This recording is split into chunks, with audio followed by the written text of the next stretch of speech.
अस्सलामुअलैकुम नाज़रीन, मैं हूं आपकी होस्ट डॉक्टर शगुफ्ता नसीर, आपके अपने प्रोग्राम जिसका नाम है सेहत सबके लिए।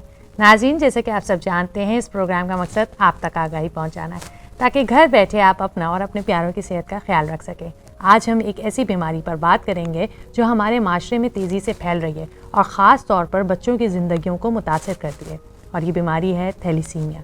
थैलीसीमिया खून की एक मौरूसी बीमारी है जिसमें जिस्म में सही सेहतमंद खून बनने का अमल मुतासर हो जाता है। इस बीमारी में मुब्तला बच्चे बार बार खून की बोतल लगवाते हैं और अपनी ज़िंदगी का एक बड़ा हिस्सा अस्पतालों में गुजारते हैं। ये बीमारी सिर्फ मरीज़ के लिए नहीं बल्कि पूरे ख़ानदान के लिए एक बड़ा बोझ साबित होती है।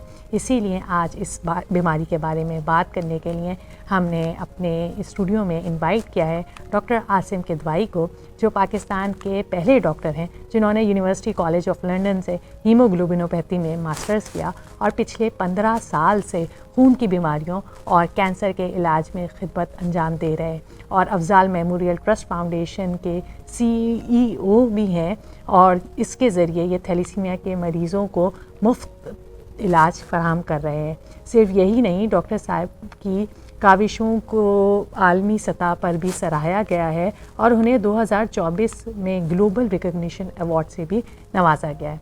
अस्सलामुअलैकुम डॉक्टर साहब। वालेकुम अस्सलाम। कैसे हैं आप? ठीक ठाक। सबसे पहले तो आपका बेहद शुक्रिया अपने बिजी स्केड्यूल में से हमारी ऑडियंस के लिए टाइम निकालने का। डॉक्टर साहब आप सबसे पहले हमें बताएंगे कि थैलीसीमिया क्या है? थैलीसीमिया एक मौरूसी बीमारी है, इनहेरिटेड ब्लड डिसऑर्डर, और according to WHO 5% of the global population उसको थैलीसीमिया के वो कैरियर्स हैं। उसमें बीटा थैलीसीमिया भी है, अल्फा थैलीसीमिया भी है, सिकल्स भी। पाकिस्तान में इसका इंसिडेंस 5 to 7% है, यानी कि हर 100 में से 5 से 7 लोग ऐसे हैं जिनको थैलीसीमिया के वो कैरियर हैं। अच्छा। तो कैरियर होना कोई ऐसी परेशानी की बात नहीं, मगर कैरियर जब दूसरे कैरियर से शादी करता है उसके बाद परेशानी हो सकती है। अच्छा डॉक्टर साहब ये बताएंगे कि कैसे ये इंसानी जिस्म को मुतासिर करती है? ये जैसे मैंने आपसे कहा कि इनहेरिटेड ब्लड डिसऑर्डर, तो इसमें म्यूटेशंस होती हैं, और होता ही है कि जब एक कैरियर दूसरे कैरियर से शादी करता है तो हर प्रेगनेंसी में देयर आर सम प्रोबेबिलिटीज़, यानी कि ईच प्रेगनेंसी, यानी कि एक जो प्रेगनेंसी होगी उसमें 50% चांसेस हैं कि बच्चा ऐसा पैदा होगा जैसे कि वालिदैन है, यानी कि कैरियर तो नॉर्मल की तरह रहेगा। 25% चांसेस हैं कि बच्चा नॉर्मल पैदा होगा, यानी कि वो कैरियर भी नहीं होगा, और 25% चांसेस हैं कि बच्चा ऐसा पैदा होगा जो थैलीसीमिया मेजर होगा। मेजर जब हम कहते हैं किसी बच्चे को तो उसमें फुलमिनेंट डिजीज़ होती है और they become the permanent guest of the hospital. इन बच्चों को हॉस्पिटल जाना पड़ता है हर 15 से 20 दिन, 1 हफ्ते, 2 हफ्ते, 3 हफ्ते पे। इनको फिर ब्लड ट्रांसफ्यूजन्स होते हैं और इनको किसी न किसी हॉस्पिटल या थैलीसीमिया सेंटर्स के साथ अपने आप को रजिस्टर्ड कराना ज़रूरी होता है। अच्छा डॉक्टर साहब, क्या इसकी थैलीसीमिया, जैसे हमने कहा कैरियर की एक स्टेज है या एक मेजर की स्टेज है, क्या इसकी कोई इकसाम है, टाइप्स हैं इस बीमारी की? हमारे यहाँ पाकिस्तान में ज़्यादातर बीटा थैलीसीमिया मेजर, तो हम ज़्यादातर उसकी बात करेंगे। एक होते हैं थैलीसीमिया कैरियर, उनको थैलीसीमिया माइनर कहते हैं। ओके। उनमें कोई डिजीज़ नहीं होती, बस वो एक इन्फॉर्मेशन कैरी कर रहे होते हैं कि वो कैरियर हैं। उनमें डिजीज़ की ज़्यादती भी नहीं होती। ओके। एक होता है थैलीसीमिया मेजर, जिसमें फुलमिनेंट डिजीज़ होती है, बीमारी पूरी तरह क्लिनिकली मौजूद होती है, और ऐसे बच्चों को ब्लड ट्रांसफ्यूजन के बगैर आप जिंदा नहीं रह सकते। एक और भी इसके बीच में एक चीज़ होती है थैलीसीमिया माइनर और थैलीसीमिया मेजर के बीच में, उसको कहते हैं थैलीसीमिया इंटरमीडिया, जिसमें शुरू में शायद ब्लड नहीं लगे मगर आगे जाके वो बिल्कुल वैसे ही बिहेव करना शुरू कर देता है जैसे थैलीसीमिया मेजर होता है। शुरू में कम ब्लड लगता है मगर जहाँ प्यूबर्टी आती है उस तक पहुँचते या उससे पहले भी वो डिजीज़ की तरह ही अपने आप को, तो इस तरह थैलीसीमिया माइनर हो गया, थैलीसीमिया इंटरमीडिया हो गया और थैलीसीमिया मेजर हो गया। अच्छा, ये बीमारी जैसे हमने कहा मौरूसी है, जेनेटिकली ये ट्रांसमिट कर रही है, तो इसका ख़तरा ज़्यादातर किन लोगों के अंदर हम देखते हैं, या कोई एथनिसिटीज़ हैं जिनके अंदर स्पेसिफिकली ये ज़्यादा है? हाँ देखें, अभी एक पेपर था जिसमें हमने एथनिसिटीज़ पे भी काम किया, पाकिस्तान में और लोगों ने भी इसको पब्लिश किया। मल्टीपल कई एथनिसिटी जिसमें कॉमन है, कुछ में बिल्कुल नहीं है और कुछ में बहुत ज़्यादती के साथ है। तो हमेशा ये एक बात होती है, जो एक मैसेज बड़ा गलत जाता है कि रिश्तेदारों में शादी करने से थैलेसीमिया मेरा होता है। सवाल ये भी है। तो हाँ, इस सवाल का जवाब पहले दे देते हैं कि शादी रिश्तेदारों में होने से थैलेसीमिया नहीं होता है। ओके। अब फिर क्या बात है करने वाली?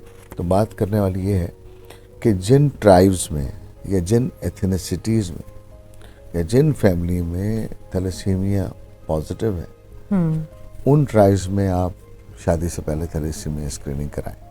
बिल्कुल। ये बड़ा ज़रूरी है, क्योंकि अगर किसी ट्राइब में, एग्जांपल दे रहा हूँ आपको मैं, कि कई फैमिलीज़ में हम कहते हैं इनके यहाँ हार्ट प्रॉब्लम है, ब्लड प्रेशर की प्रॉब्लम है, डायबिटीज़ की प्रॉब्लम है, या कई लोग कान के आले लगाते हैं, तो वो डिजीज़ उनके यहाँ कैरी कर रही है। तो ऐसे लोगों में जब इंटर रिलेटिव मैरिजेस होती हैं तो वह स्क्रीनिंग करा लें उन ख़ास बीमारियों की। तो ये थैलेसीमिया भी इसी तरह की बात है जैसे और भी चीज़ें।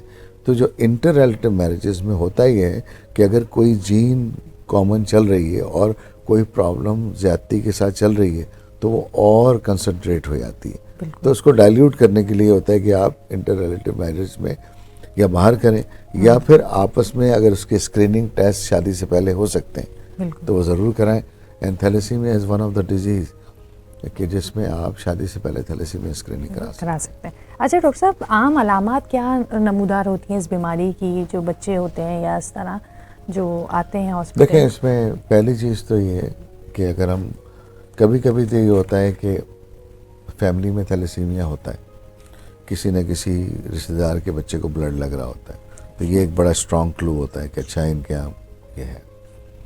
फिर जो मदर है, अगर वो, उसमें कैसे पता लगता है? उसमें पता लगता है जब प्रेगनेंसी होती है, तो जब वो एनेमिक होती है तो लोग कहते हैं आयरन का टेस्ट करा लें, करा लें, मगर उसकी वजह आयरन नहीं होती। उसकी वजह ये होती है कि हीमोग्लोबिन जो है उसकी स्ट्रेस में जाके वो प्रॉब्लम करती है। तो उस वक्त पता लगता है कि भाई ये तो कैरियर है। ये तो थैलेसीमिया माइनर की बात होती है। जो थैलेसीमिया मेजर है कि जब बच्चा पैदा होता है उसके 6 महीने के अंदर वो नॉर्मल बच्चों से थोड़ा सा डिफरेंट बिहेव करता है। और कैसे?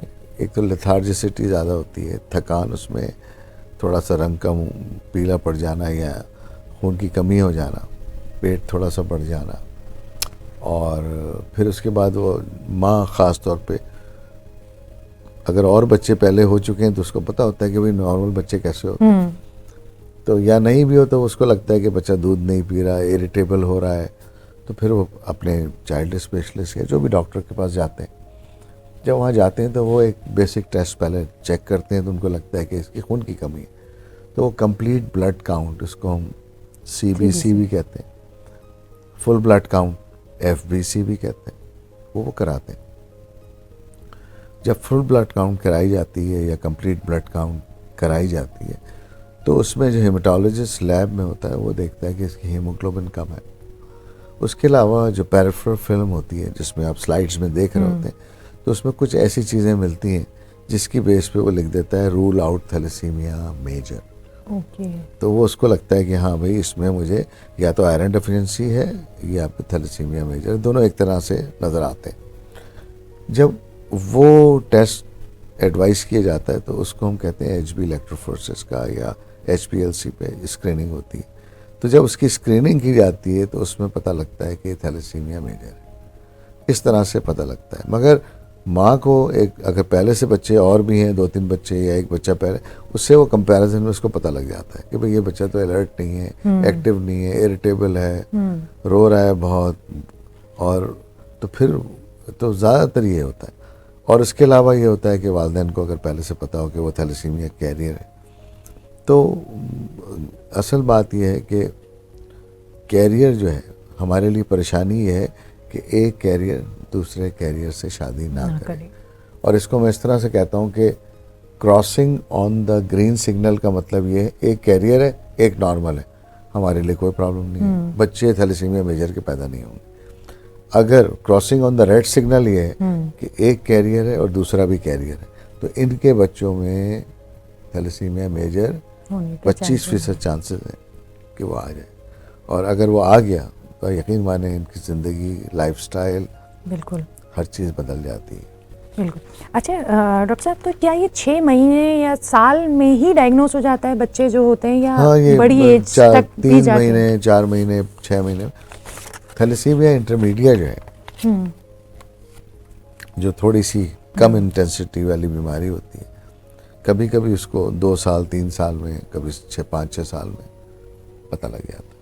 ओके। फिर उसकी मॉनिटरिंग ज़रूरी है, उसका एक अपना प्रोटोकॉल है ट्रीटमेंट का, उसको वॉच करते रहना पड़ता है, क्योंकि वो most of the time they end up as thalassemia intermediate and major, जिनको जो ट्रांसफ्यूजन डिपेंडेंट हो जाते हैं। ओके। अच्छा, जैसे हम बात कर रहे हैं बार बार कैरियर की, तो इसका कैरियर स्टेट पता करने के लिए क्या करना चाहिए? कोई ऐसा क्या कोई टेस्ट है हमारे पास हर मौजूद? लैब में, थैलेसीमिया अच्छी लैब में, अच्छा, वहाँ पे अपना सैंपल दें और थैलेसीमिया स्क्रीनिंग के लिए उनसे बोलें, कुछ भी ना बोलें कि जी हमें थैलेसीमिया स्क्रीनिंग करानी है।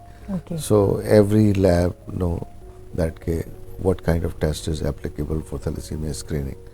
तो आप थैलेसीमिया स्क्रीनिंग किसी भी अच्छी लैब से करा लें, 700 से 1500 रुपये के अंदर एक ये टेस्ट हो जाता है। थिंक अबाउट इट कि अगर आप 1500 रुपये के अपनी 65-70 साल की ज़िंदगी में डिवाइड करें, जस्ट लेस देन पेनीज, बिल्कुल।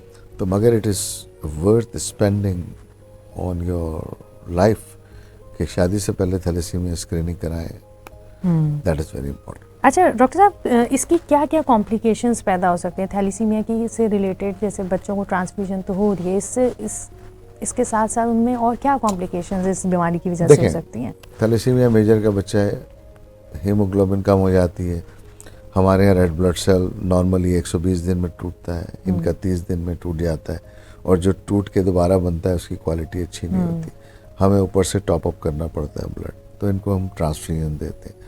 Transfusion itself it's a risky procedure, और यहाँ जो कम्युनिटी में लोग जो इसको सुन रहे हैं या सुनेंगे, तो उनको ये बताना बड़ा ज़रूरी है कि देखें, ब्लड जब भी किसी को लगेगा तो उसमें रिएक्शन होने के चांसेस होते हैं। अक्सर लोग कहते हैं ये ब्लड ख़राब है, ये मसला है, हो सकता है, मगर ज़्यादातर जो रिएक्शन होते हैं वो अनप्रिडिक्टेबल होते हैं। एक प्रोटीन है जिसम में ट्रांसफ्यूज हो रहा है, तो हमें नहीं पता वो कैसा रिएक्ट करेगा, इसीलिए पहले ट्रांसफ्यूजन से पहले साइन कराते हैं कि भाई ये सब प्रॉब्लम्स हो सकती हैं, सिक हो सकता है। तो ये एक आगाही है जो देनी चाहिए कि transfusion itself is not a easy thing. मैं हमेशा जब ट्रांसफ्यूजन होती है तो आसान चीज़ नहीं है, इट्स ए वेरी रिस्की। अब जब ब्लड बच्चे के जिस्म में जाता है तो हर 1 ml ब्लड के साथ तकरीबन 1.1 mg उसके साथ आयरन जिस्म में जाता है, जो कि नॉर्मल इंसान को तो ब्लड की ज़रूरत नहीं होती, तो उसके जिस्म में आयरन इस तरह जाता नहीं है। हमें जितना आयरन चाहिए होता है वो हमारी खुराक में हमें मिल जाता है। बॉडी का मैकेनिज़्म ऐसा है कि आयरन लेने, एब्जॉर्प्शन की तो जगह है, अगर ज़्यादा आयरन आ जाए उसको निकालने की फिजियोलॉजिकल कोई मैकेनिज़्म नहीं है। तो थैलेसीमिया के बच्चों में जब ब्लड उनको बार बार लगता है तो आयरन जिस्म में जाता है, और एक हद तक तो बॉडी उसको टॉलरेट करती है, उसके बाद वो डिफरेंट ऑर्गन्स में या आज़ा में जाके जमा होना शुरू हो जाता है, जैसे कि हार्ट में, लिवर में, पैंक्रियाज में, ब्रेन में, एंटीरियर पिट्यूटरी में, उसके अलावा लिवर, स्प्लीन, हर जगह। अब उससे क्या होता है?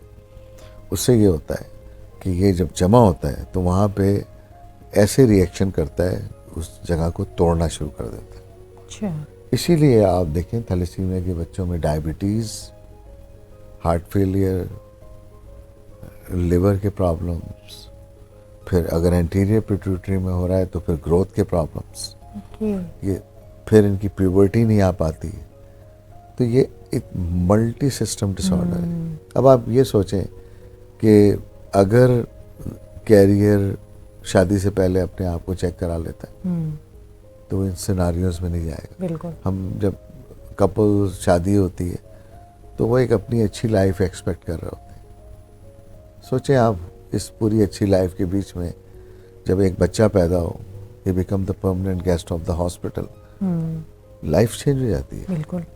फाइनेंशियल कंस्ट्रेंट्स आ जाते हैं, सोशल कंस्ट्रेंट आ जाते हैं, डोमेस्टिक इश्यूज आ जाते हैं। और सोचें अगर एक बच्चा हो गया, फिर दूसरा बच्चा हो गया, वो भी ऐसा अगर हो जाए या तीसरा भी ऐसा हो जाए, देन ज़िंदगी बदल जाती है। बिल्कुल बिल्कुल। हमारा आज प्रोग्राम करने का मकसद ही ये था कि आवाम में आगाही पैदा हो सके कि थैलीसीमिया एक काबिल बचाव बीमारी है, लेकिन अगर बर वक्त इसका टेस्ट करा लिया जाए शादी से पहले।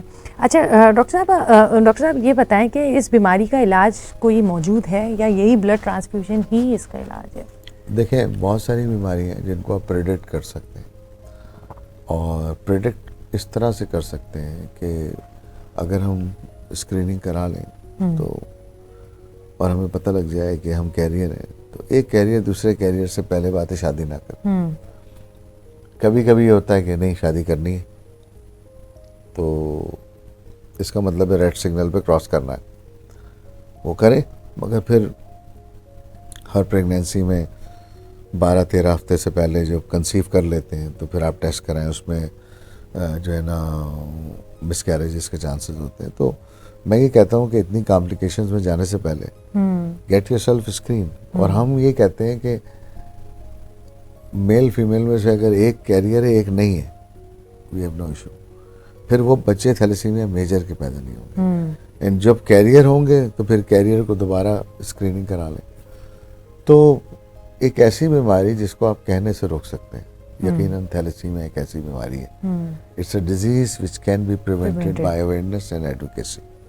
अच्छा डॉक्टर साहब, जैसे आप बता रहे हैं कि ब्लड ट्रांसफ्यूजन इन बच्चों के अंदर होता है, तो क्या हमारे पाकिस्तान के अंदर ये जो कंटिन्यूस ब्लड ट्रांसफ्यूजन है, क्या ये सेफ होता है कि क्या उनके अंदर दूसरी कोई बीमारी खून के थ्रू? रिपीटेड ब्लड ट्रांसफ्यूजन की बात करें, कंटिन्यूस तो सही नहीं है, रिपीटेड ब्लड ट्रांसफ्यूजन।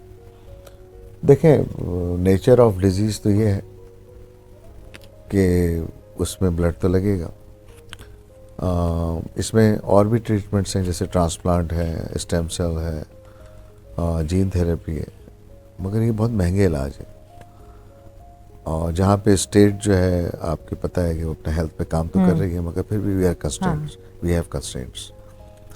तो अगर 1-2 करोड़ रुपए उसके इलाज पे लगने हैं तो किसी के पास इतने पैसे नहीं है। बिल्कुल।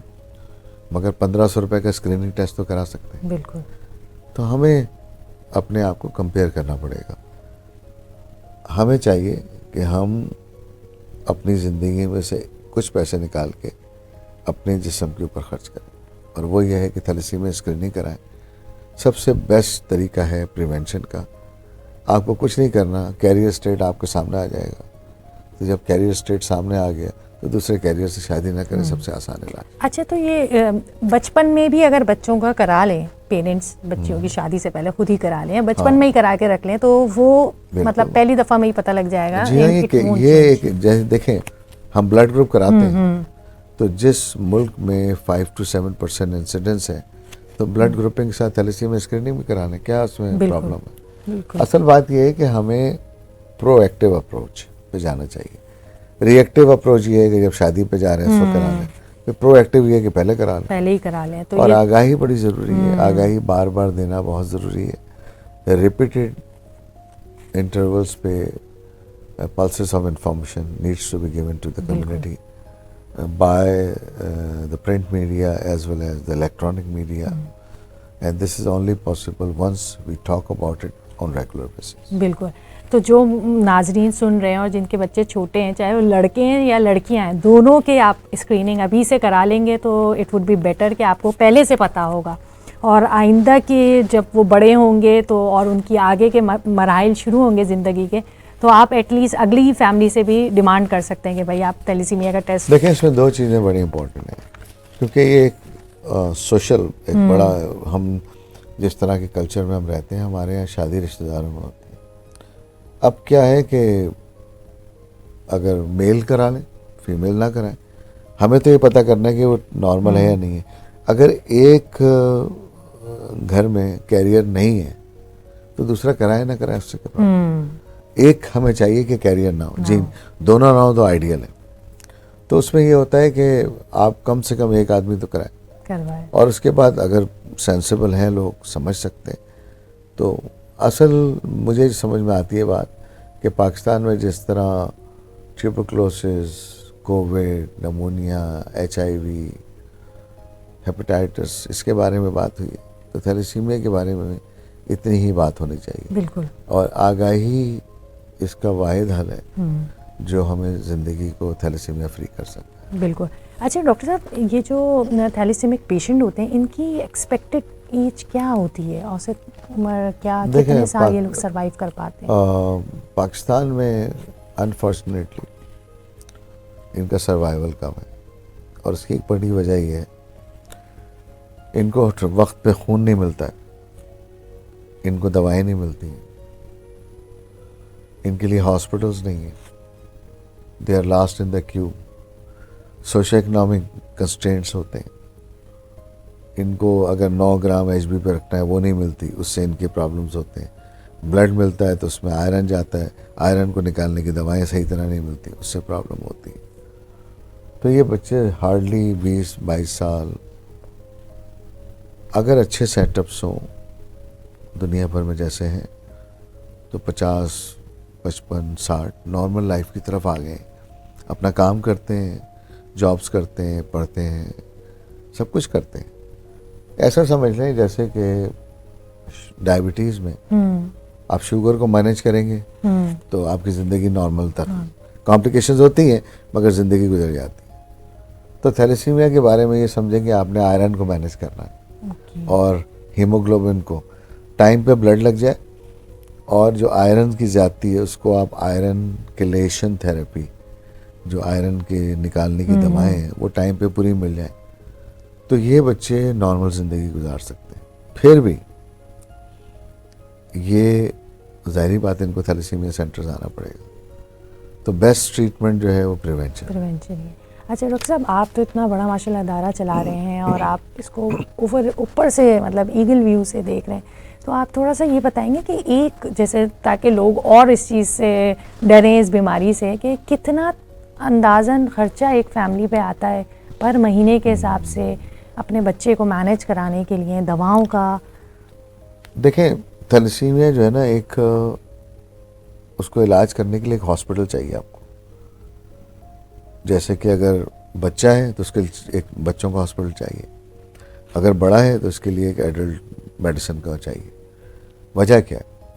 It's a multi system disorder. इसमें आपको डायबिटीज़ को भी मैनेज करना है, हार्ट फेलियर को भी मैनेज करना है, लिवर की प्रॉब्लम्स को भी मैनेज करना है, स्प्लीन की प्रॉब्लम्स को भी मैनेज करना है, ग्रोथ की प्रॉब्लम को भी मैनेज करना है, आपने इन्फेक्शंस को भी मैनेज करना है, आपने इन सब के बाद ओवरऑल इसको regular iron chelation therapy, echo कराना है, अल्ट्रासाउंड कराना है, दांतों का चेकअप कराना है, आई का चेकअप कराना है, कान का चेकअप कराना है, हड्डियों की ग्रोथ को देखना है।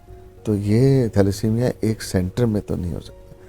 इसीलिए जब मैंने 2003 में इसको प्रोजेक्ट को लिया था, तो मैंने सिर्फ अपने आप से ये बात की थी, मैं किसी के सामने कुछ प्रूव नहीं करना चाहता, मैं सिर्फ अपनी कमिटमेंट और ईमानदारी के साथ वो काम करना चाहता था जिसमें कि मरीज़ जो है एज ए मेडिकल पर्सन मुझे पता है कि क्या गलत है क्या सही है।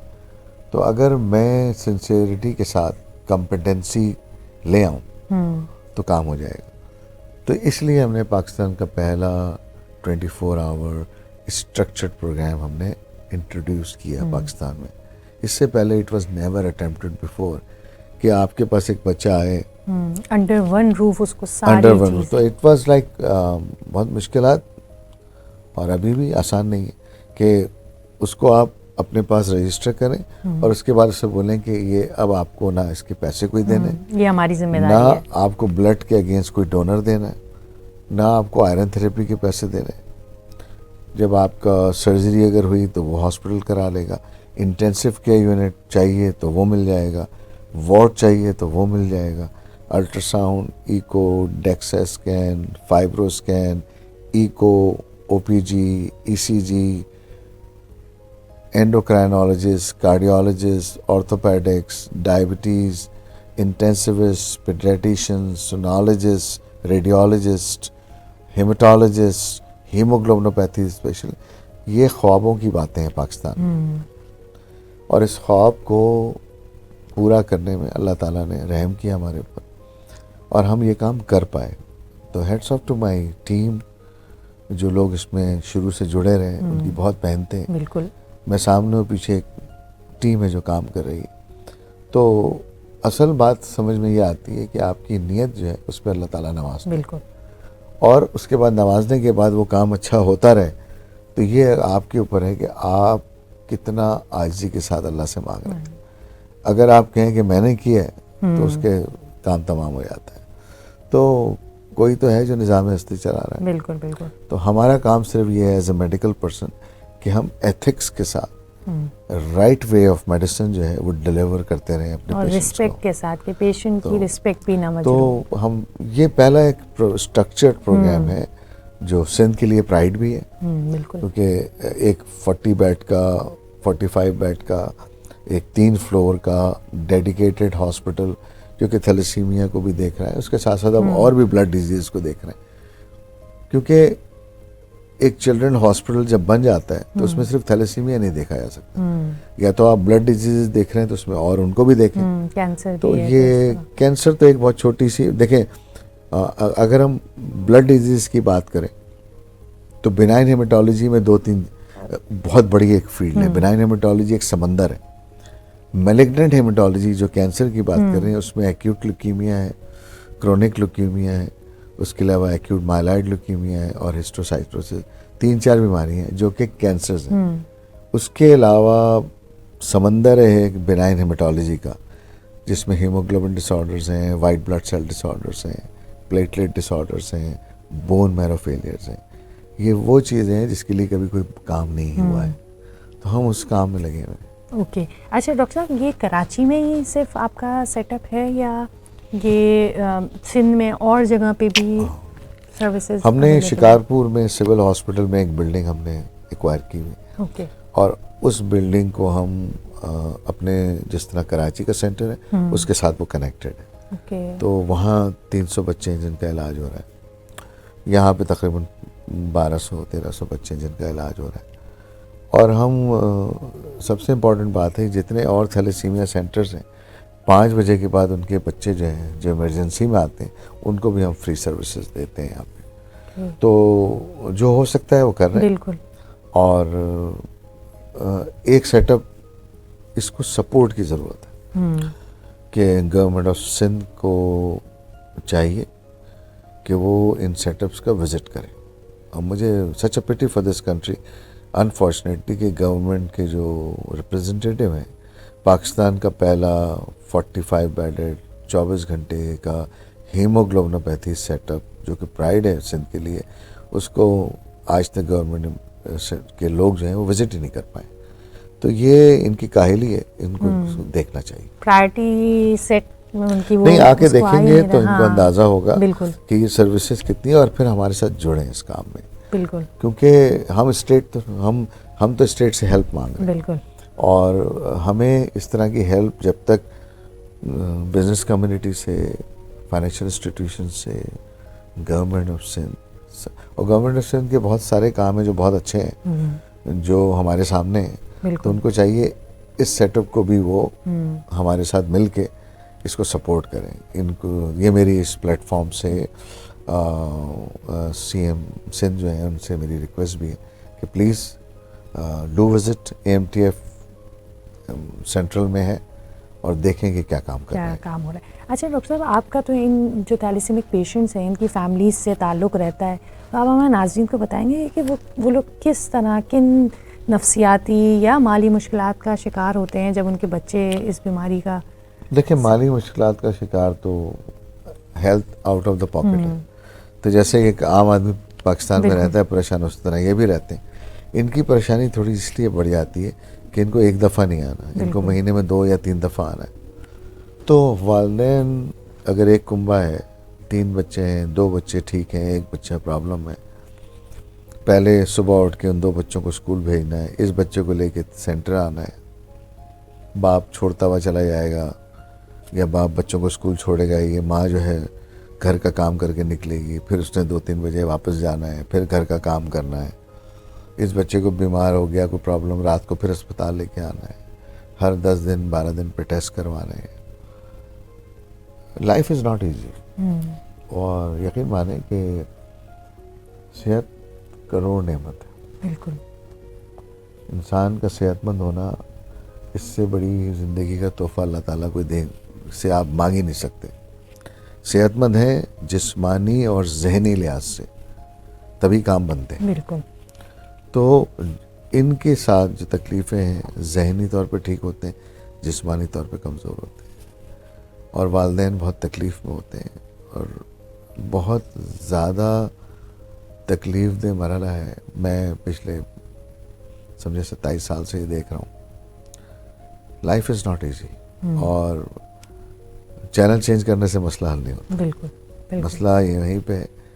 और मैं हमेशा ये कहता हूँ कि the only message I want to give to the people of Pakistan, Pakistani community को, कि शादी से पहले थैलेसीमिया स्क्रीनिंग कराएं, अपने आने वाली नस्लों को थैलेसीमिया से बचाएं। अच्छा डॉक्टर साहब, अगर किसी ने नहीं करवाया, अब शादी भी हो गई और प्रेग्नेंट भी हो गई वो खातून, तो अब ड्यूरिंग प्रेगनेंसी क्या ये चीज़ आइडेंटिफाई हो सकती है? उसमें आइडेंटिफाई तो हो जाएंगी, मगर अगर प्रेगनेंसी इंड्यूस हो गई है तो फिर उसमें प्रॉब्लम आएगी। तो मैं हमेशा ये बात कहता हूँ कि इतने प्रॉब्लम्स में जाने से पहले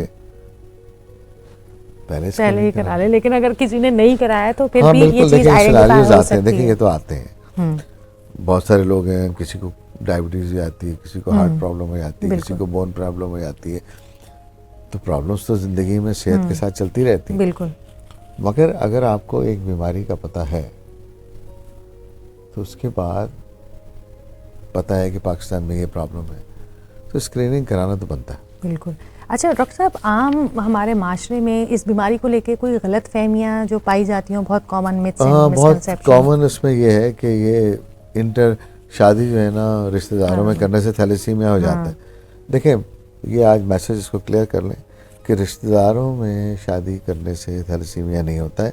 हाँ, अगर किसी ट्राइब में थैलेसीमिया पॉजिटिव है तो उनके लिए रिकमेंडेशन है कि वो रिश्तेदारों में शादी करने से पहले स्क्रीनिंग करा लें। वरना तो बहुत सारी ऐसी ट्राइब्स हैं पाकिस्तान में जिनमें थैलेसीमिया है ही नहीं, तो उनकी शादियाँ होती हैं। तो असल बात ये है कि whenever you getting married, gate yourself screen. क्या मसला है इसमें? अच्छा डॉक्टर साहब, हम बतौर माशरा कैसे थैलेसीमिया के पेशेंट्स की या इस तरह मदद कर सकते हैं? मैं ये समझता हूँ कि हमारी कम्युनिटी को ये चाहिए कि जहाँ जहाँ थैलेसीमिया सेंटर्स मौजूद हैं, आप कहीं भी रह रहे हैं, आपके अतराफ़ में अगर आपको एक थैलेसीमिया सेंटर मिल जाता है, उसको अडॉप्ट करें। किस तरह अडॉप्ट करें कि आप दिल में ये समझ लें कि आपने हर 3 महीने पे यहाँ के बच्चों के लिए ब्लड देना है।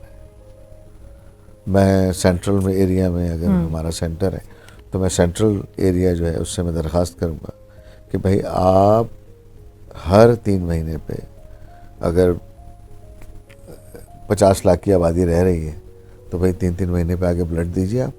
बिल्कुल। इखलाकी जिम्मेदारी है। ये बच्चे इंतज़ार कर रहे हैं कि आप आएंगे, इनको ब्लड देंगे, इनकी जान बचेगी। तो ज़िंदगी जो है ना खूबसूरत जब बनती है, जब life is beautiful once we share. And the blood donation is one of the gift we are carrying in our life. So why not to donate blood and save innocents life.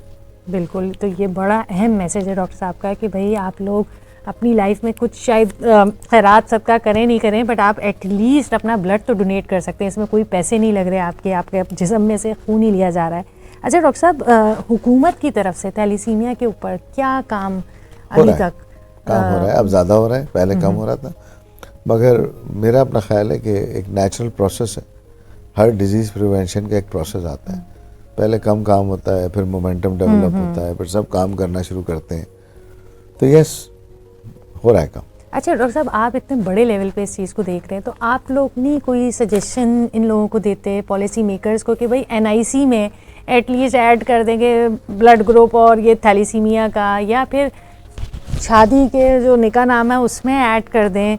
देखिए, हर चीज़ के steps हैं। अगर आप steps को आगे पीछे करेंगे ना तो जैसे कि कोई भी रेसिपी है कि अगर आपने खाने में कुछ करना है तो बिल्कुल। पहले उबालना है, तो अगर आप पहले उसको तो आप उसकी जो प्लेसमेंट्स हैं उसको डिस्टर्ब ना करें।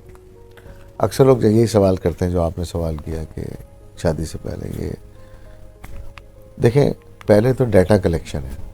Late the people sensitise with disease which is called thalassaemia.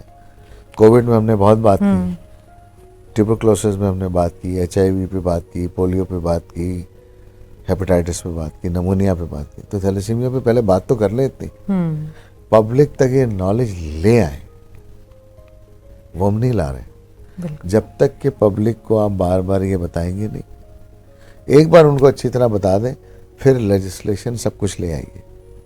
लोग समझ के समझदारी से स्क्रीनिंग कराएंगे। हमारी प्लेसमेंट आगे पीछे हुई है। हम पहले लेजिस्लेशन लेके आना चाह रहे हैं। गाड़ी में बैठने से पहले गाड़ी चलाना सीखनी है, पता होना चाहिए कि दरवाज़ा खोलना है और फिर बैठना है। तो हम शीशे तोड़ के बैठने की कोशिश कर रहे हैं। लेकिन तो अनफॉर्चुनेटली यहाँ डंडा जोर पे ज़्यादा नहीं, आवाम सुनती देखिए नहीं है। होता है, डंडे के जोर पे काम नहीं हो सकता। वजह यह है कि थैलेसीमिया जो है ना, एक ऐसी बीमारी है जिसमें स्क्रीनिंग समझना पड़ेगी। आप इन पे वो कर दें कि भाई ये टेस्ट आपस में वो सर्टिफिकेट्स बना के लाना शुरू कर दें। हाँ, ये भी तो बड़ा देखें, जाली हर सर्टिफिकेट। चीज़ समझा के की जाए तो लोगों की समझ में आएगी। वो जैसे मैंने आपसे कहा, crossing on the red signal and green signal. हम अभी भी रेड सिग्नल पे बहुत सारे लोग क्रॉस करते हैं, मगर बहुत सारे लोग हैं जो ग्रीन सिग्नल पर क्रॉस करते हैं, रेड सिग्नल पे रुकते हैं ईमानदारी से। तो ये हमें करना पड़ेगा। अच्छा डॉक्टर साहब, आखिर में आप वालिदैन को और नौजवान और नई शादीशुदा जो इस बंधन में बनने वाले हैं, उन लोगों को क्या पैगाम देंगे? शादी से पहले थैलेसीमिया स्क्रीनिंग कराएं, अपने आने वाली नस्लों को थैलेसीमिया से बचें। दूसरी आगाही, जहाँ जहाँ जाएं वहाँ पे थैलेसीमिया के बारे में और ब्लड डोनेशन के बारे में बात करें। ब्लड डोनेशन इस एक अखलाकी हमारी फ़र्ज़ है कि हम दें और हम कम्युनिटी में ये सपोर्ट करें। एक तो ब्लड डोनेशन पे रेगुलर बात करें, और जब दिल चाहे 3 महीने पे जो आपके करीब ब्लड डोनेशन सेंटर है वहाँ ब्लड डोनेट कर दें। थैलेसीमिया के बच्चों के सबसे ज़्यादा काम आता है। दूसरा, the only way to prevent thalassemia, get yourself screen. Doctor साहब, आपका बेहद शुक्रिया हमारे साथ इस नोबेल कॉज में शामिल होने का। नाज़रीन, आज हमने ये जाना कि थैलेसीमिया एक लाइलाज लेकिन काबिल बचाव बीमारी है। ये बच्चों की मासूम ज़िंदगियों को अजीरन बना देती है। याद रखें, थैलेसीमिया का इलाज मुश्किल है लेकिन इससे बचाव बहुत आसान है। शादी से पहले टेस्ट सिर्फ एक फ़ैसला ही नहीं बल्कि आने वाली नस्ल की सेहत की ज़मानत है, और माशरे में इसके बारे में आगाही फैलाना भी सबसे बड़ा सदका जारिया है। अगर आपको हमारा आज का शो पसंद आया तो हमें अपनी राय से ज़रूर आगाह करें, और मज़ीद ऐसी इन्फॉर्मेटिव वीडियोस देखने के लिए हमारे चैनल को सब्सक्राइब करें, क्योंकि अब सिर्फ सेहत की बात होगी हर घर में। आज के लिए इतना ही। अपनी होस्ट को दीजिए इजाज़त। अल्लाह हाफ़िज़।